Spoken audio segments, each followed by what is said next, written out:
Olá galera, estou aqui novamente no meu canal Estudando História. Hoje eu vou falar do período de Juscelino ao golpe de 64.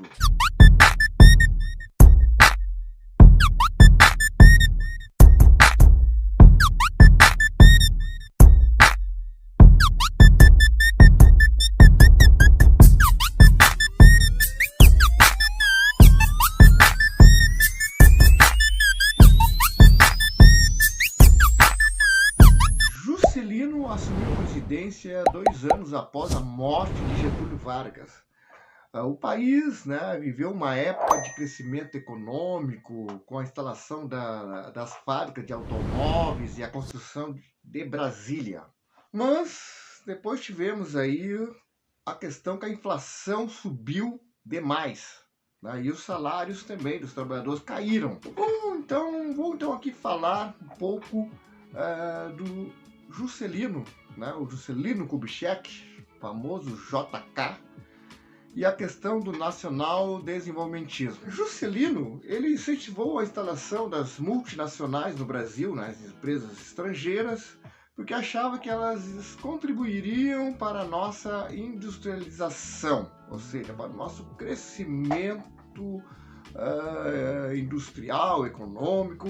Juscelino então acreditava nesse projeto de trazer as empresas estrangeiras ao nosso país. O Juscelino chamou, o JK, chamou seu projeto de governo de Plano de Metas. Havia até um slogan desenvolvimentista de crescer 50 anos em 5. No governo de JK, deu todas as facilidades para o capital estrangeiro, para a entrada desse capital estrangeiro. Dezenas de multinacionais abriram filiais no Brasil, principalmente para produzir bens de consumo. Aí nós tivemos aí, o automóvel, rádio, geladeira, televisão, máquina de lavar, máquina de construção, máquina de costura, batedeira de bolo elétrica, toca-disco, enceradeira, ventilador. Todos esses produtos encheram as lojas brasileiras. Artigos produzidos por empresas estrangeiras que abriram fábricas no Brasil, as famosas multinacionais. Depois tivemos aí o período da construção de Brasília, a nova capital do Brasil, porque se alegava que a capital do Brasil deveria ficar mais ao centro do país, por causa que no Rio de Janeiro se dizia que era uma ameaça caso houvesse uma invasão. O que aconteceria? No Rio de Janeiro, se houvesse uma invasão, logo o governo da sede federal já seria deposto. Então, alegando segurança nacional, resolveram construir um estado no meio do estado de Goiás, onde passou a ser a capital do Brasil. Aí se criou Brasília. Essa construção de Brasília teve enormes gastos e custo para o Brasil, porque o governo do JK fez empréstimos junto aos banqueiros internacionais e ali vai adquirir uma dívida imensa, porque vai pagar em juros com esse empréstimo, que vai dar resultados mais adiante, resultados negativos para o Brasil, onde vamos ter uma inflação muito alta, salários de trabalhadores congelados. Esse custo da construção de Brasília trouxe muito prejuízo ao Brasil. Vamos aí continuar, entender como é que foi o final desse governo do JK. Então, o valor do salário mínimo representava só 3/4 do valor que tinha no começo. E quem encolheu os salários?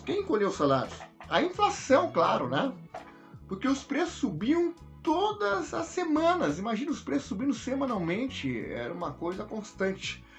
Mas os salários passavam meses e meses congelados. a inflação e a dívida externa, a inflação e a dívida externa aumentava sem parar. Imagina, a insegurança tomava conta dos brasileiros. Foi nesse clima de insegurança nacional surgiu um cometa na política, Jânio Quadros, o homem da vassoura. O cara que fez a campanha,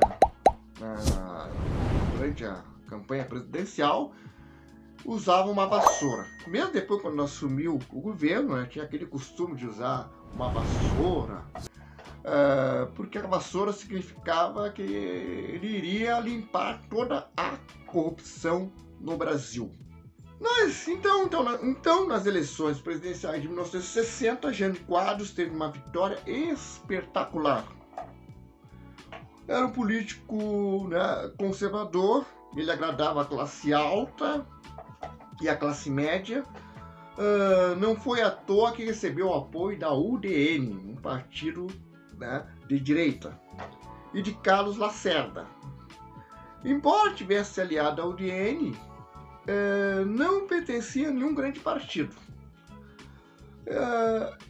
O Jânio sabia se aproveitar do gosto que o brasileiro às vezes manifesta pelo político que parece que não é político. Aquele político que parece que não dá a sensação de ser político, O brasileiro parece que gosta disso, que dá a impressão de que não está ligado a nenhum esquema, Muitas pessoas votaram em Jânio acreditando que ele mudaria profundamente o Brasil. Mas não foi nada disso que aconteceu. O presidente revelou-se um governante de direita. Em nome da boa administração, ele cortou os gastos do governo com hospitais e escolas públicas. Meteu a tesoura no dinheiro que o Estado gastava para manter o petróleo e o trigo barato. O resultado de tudo isso foi um aumento do preço do pão, do combustível e dos transportes. Era uma política de direita, Mas Jânio Quadros, ele surpreendeu o mundo ao condecorar o guerrilheiro Che Guevara. Isso mesmo, herói da Revolução Cubana. O gesto irritou, imagina, O gesto só pode ter irritado mesmo a UDN e os Estados Unidos. A vassoura era o símbolo, então, de Jânio Quadros, Ele tentava sempre passar a imagem de que estava limpando o Brasil da corrupção. O Jânio Quadros, ele era bem polêmico, Ele criou medidas, de proibir o biquíni, Ele achava que o biquíni era imagina, que loucura, o biquíni era uma ameaça à segurança nacional, Será que era uma loucura dele ou apenas um jeito de levar o povo a não prestar atenção nos problemas importantes do país? Será que não era para desviar a atenção do povo? Essas loucuras que ele fazia? Bom, a Constituição de 1946 estabelecia que as pessoas deveriam votar separadamente para presidente e para vice-presidente, sem se elas fossem de partidos diferentes ou não. Imagina o que vai acontecer depois, Vamos entender isso aí, Como o Jânio Quadros foi eleito, tendo um vice que era da oposição, que era o João Goulart, o Jango.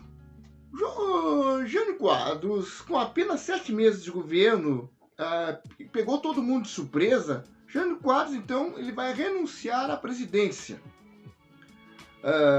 Imagina, 7 meses de muita polêmica, daquela loucura toda, Jânio Quadros renuncia. Mas parece que Jânio Quadros queria armar essa renúncia no sentido de poder dar um golpe, ou seja, ele sabia que o Jânio Quadros, o Jânio Quadros, sabia que o seu vice, João Goulart, o Jango, não era do agrado dos militares. Então, o que Jânio Quadros estava planejando?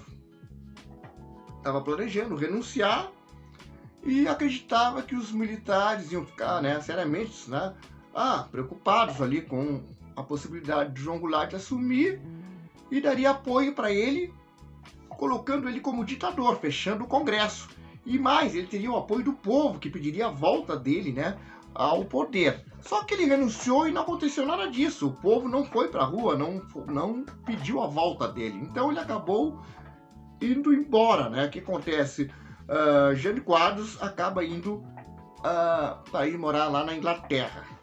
No momento da renúncia, Jango, que é o vice dele, estava viajando pela China. Aqui no Rio Grande do Sul, então, o governador do Rio Grande do Sul, Leonel Brizola, levantou-se em defesa da Constituição do Brasil.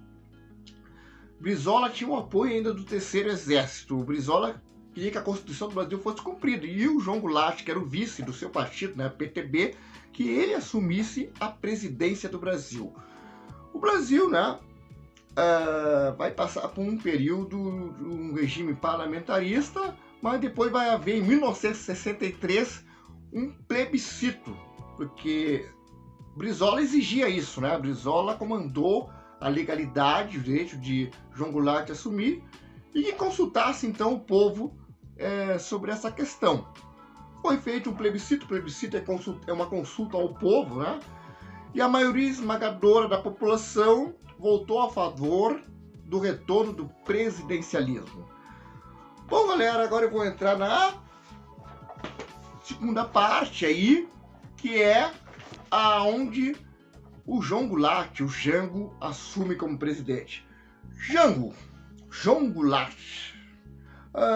Quando o Jango assumiu, o país estava numa encruzilhada.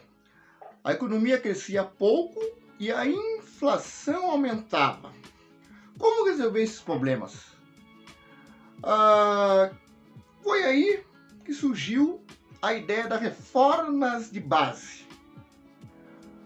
O que era a reforma de base? O país inteiro falava das reformas de base. A principal delas era a reforma agrária, que o governo tomaria terras improdutivas dos latifundiários, isto é, os pedaços de terra que os fazendeiros nunca haviam aproveitado. Essas terras confiscadas seriam distribuídas gratuitamente para as famílias camponesas. Milhões de famílias teriam uma terra para plantar.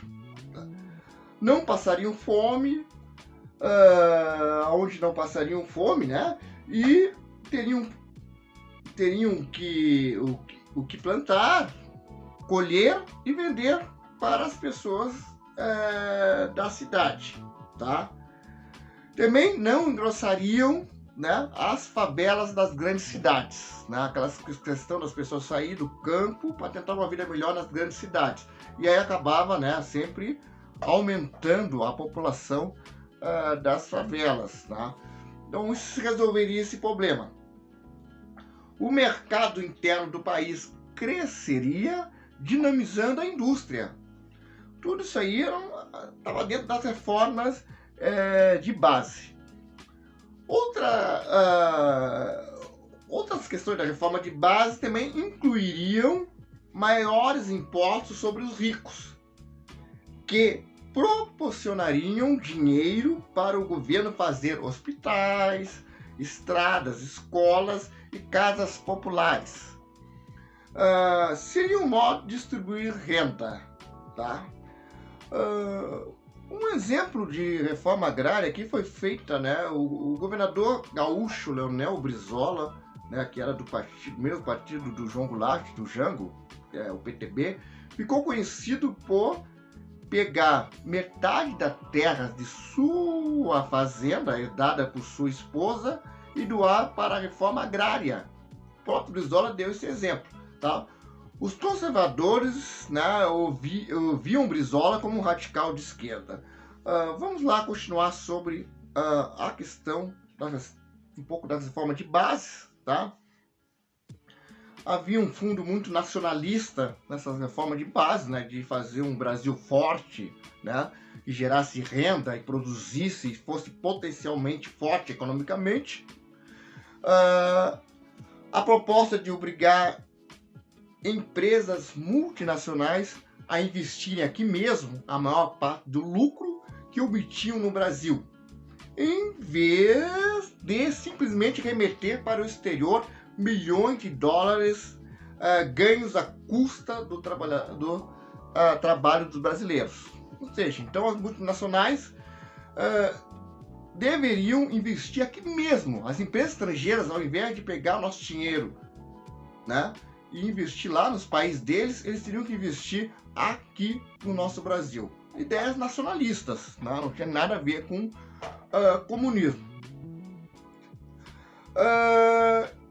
João Goulart e a maior parte do PTB era a favor das reformas de base. Apesar de ser um dos maiores fazendeiros do país, né, Jango defendia a reforma agrária. Acreditava que era um ótimo recurso para se evitar uma revolução socialista no país. Então não tinha nada de comunista, né? Era nacionalista mesmo. João Goulart era nacionalista. Uma parte importante do povo apoiou a reforma de base, tá? Vamos continuar aqui, mas vamos lá, né? Falar sobre a questão, né? Também sindical, né? Os sindicatos de operários também se organizavam para enfrentar a inflação, organizavam greves em várias ocasiões com bons resultados. O salário mínimo, que vinha caindo de valor havia vários anos, conheceu uma pequena elevação no aquele período curto do governo do João Goulart. Os estudantes intelectuais participavam ativamente do processo de conscientização popular, né? A UNE, a famosa União Nacional dos Estudantes, fazia passeata a favor da reforma de base, tá? Ele criou também os Centros Populares de Cultura, que programavam espetáculos de música, teatro e palestras nas ruas para transmitir mensagens políticas para a população. A arte e a ciência a serviço da transformação social. Tudo medidas nacionalistas mesmo, um Brasil forte, um Brasil com consciência, um Brasil que o povo soubesse pensar, né? Tivesse consciência crítica e tivesse conhecimentos para levar o Brasil a ser uma grande potência, né? Produzir ciência e também ter as suas próprias indústrias potencialmente fortes, tá? Bom, mas isso desagradava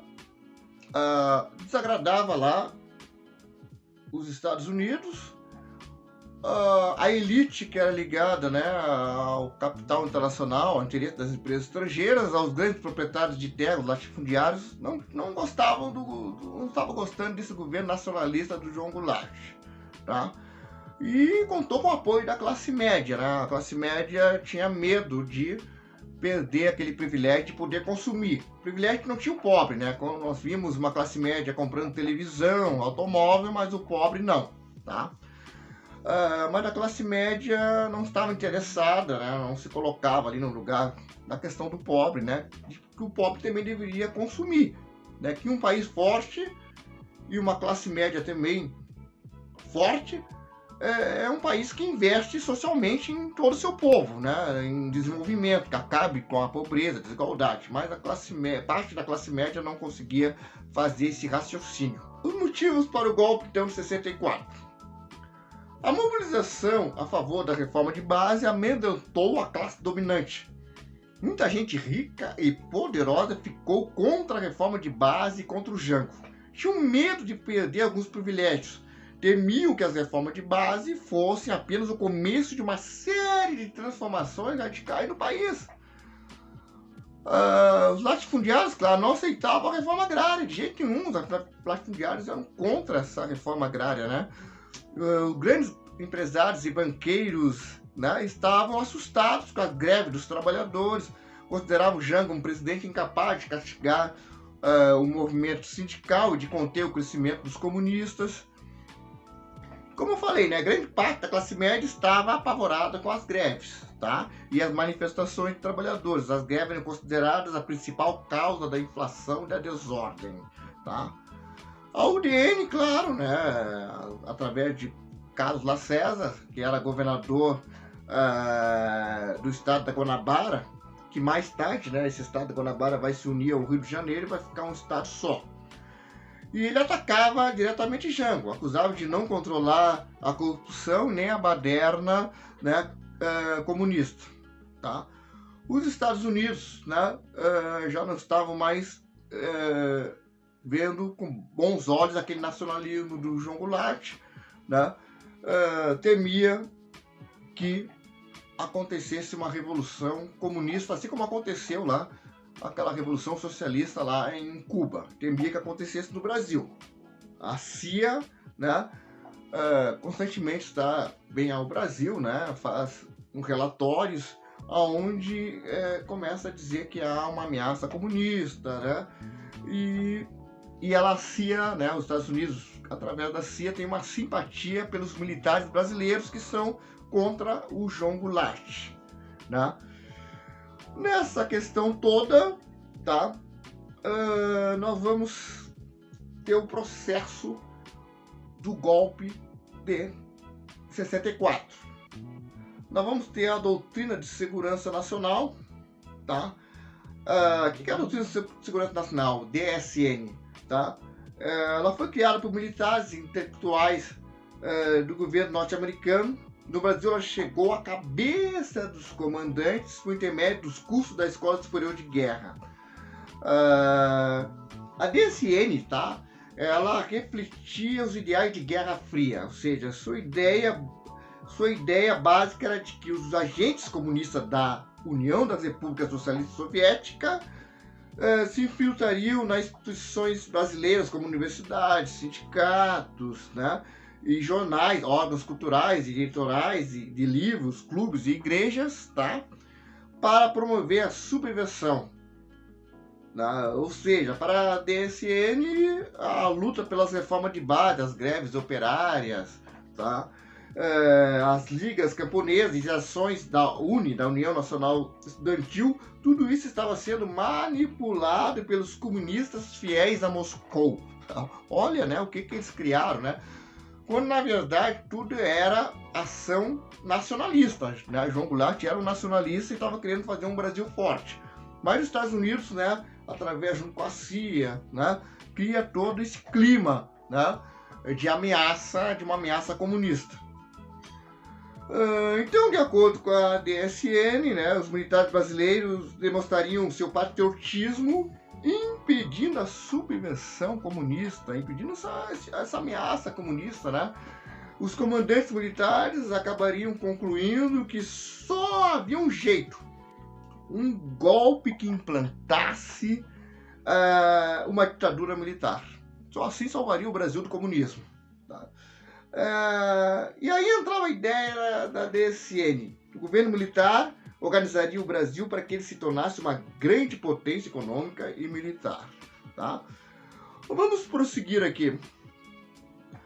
Então, como é a consolidação do golpe, né, militar de 1964, né? Como vocês viram aí, a oposição de Jango era cada vez maior, tá? A cada dia que passava, ele perdia mais e mais controle do país. As escondidas, grandes empresários e banqueiros reuniam-se com generais para conspirar contra o presidente da República. A gota d'água que faltava transbordar o copo de paciência dos militares pegou quando os marujos da Marinha de Guerra organizaram uma associação para defender seus direitos.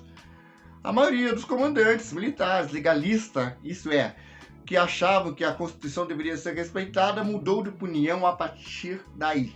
Tá? Para eles, a quebra da hierarquia, tá, era inadmissível. Achavam que a infiltração comunista estava destruindo a disciplina militar e dissolvendo as forças armadas. Era preciso dar um basta.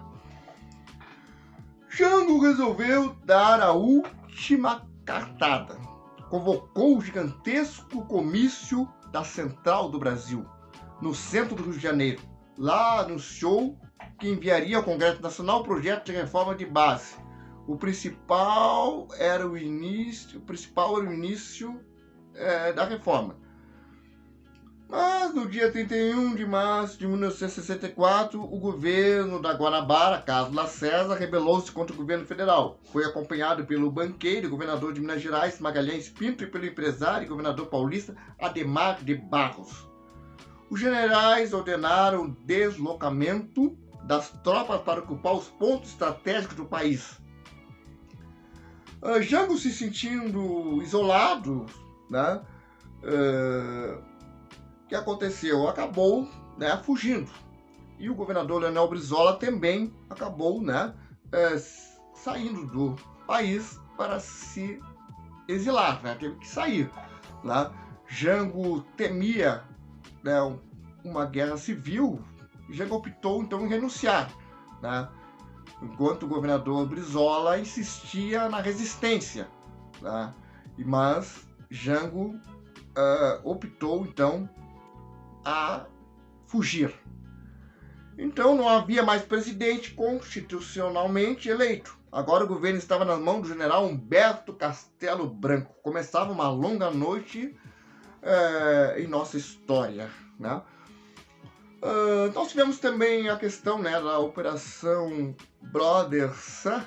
Essa operação, né, caso João Goulart resistisse, os Estados Unidos já estavam prontos com os porta-aviões, né? A Marinha, ali com o seu navio, com porta-aviões dos Estados Unidos, atacariam, né, Brasília. Mas não foi preciso, né, consolidar a Operação Brother Sun, porque o João Goulart renunciou. E começava então um triste período histórico da história do Brasil, que foi a ditadura militar. Bom, galera, se vocês aí, né, curtiram a minha aula, eu peço aí que, né, que vocês aí deixem seu like e se inscrevam aí no meu canal.